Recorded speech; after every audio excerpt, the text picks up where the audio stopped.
Now, listen to what Dr. David Jeremiah just said, though. Well, let me tell you what this salvation is not. He was not teaching salvation by works. It's not our ability to endure that saves us. It is Christ alone. We can never erase the reality of our sin by being strong. But we can forgive sins and the sinner, Dr. David Jeremiah, right? So that our sins will be forgiven. Ain't that what Jesus really said? Right? Sometimes you focus on the work of the sinner and not their heart, right?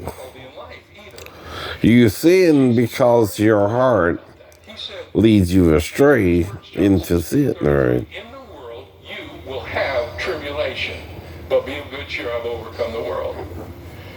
The Apostle Paul said, yes, and all who desire to live godly. So faith is what Jesus said we needed to do to be forgiven. The disciples didn't quite get it themselves, did they? Right? Paul focused on works, right? Though he said to himself, you're saved by grace through faith, not of works, least any man should boast, right? So the works he's talking about ain't just the immorality things, right? It's the work of forgiveness, right? Not only does Paul say love keeps the record of wrong, so does King Solomon, right?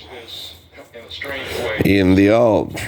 When we consider topics like endurance or perseverance or Proverbs 10:12, I believe it is. When I face opposition in the future, now, today is your day of salvation. Today is the day you realize I'm sitting with the sinner by condemning the sinner, right? And judging him on the condemnation instead of letting it go, right? And forgiving whatever he's doing wrong, right? See, he learned he could do these things, right? To hurt you. But what you also don't see is though pain can come at night, but joy comes in the morning, right? Something bad can happen to you. If you're doing something you know you're not supposed to be doing yourself, right? Here's a principle and a promise that can help us keep striving. Those trials, those tribulations can actually become fuel. And it takes two to sin, maybe three. But if you ask the question, right, there is an answer, right? Right. Count it all joy, my brothers, when you meet trials of various kinds, for you know that the testing of your faith produces steadfastness. That's endurance. And let steadfastness have. Now, if you're trying to do it by works, Pastor, right, you're 60-30, right? You're between that area of salvation, right? Now, will God still save you by grace through faith? Not of works, at least any man should boast? Yes. Right. To not be like everybody else. But the problem is, you're not 100% for God, right? I used to pray for See, it's not just Jesus forgiving us on the cross, right? I don't need that. It's us learning to forgive others, right? That's the hardest message for us to learn. You want to condemn me simply because I was around my 4-year-old stepdaughter, right? I keep telling you, what can I do about that, right? Nothing, and I wouldn't do nothing about it, but bring her back to her mom if she woke me up, right? Now I might have to ask her who showed her that, right? And she may or may not have said grandma, right?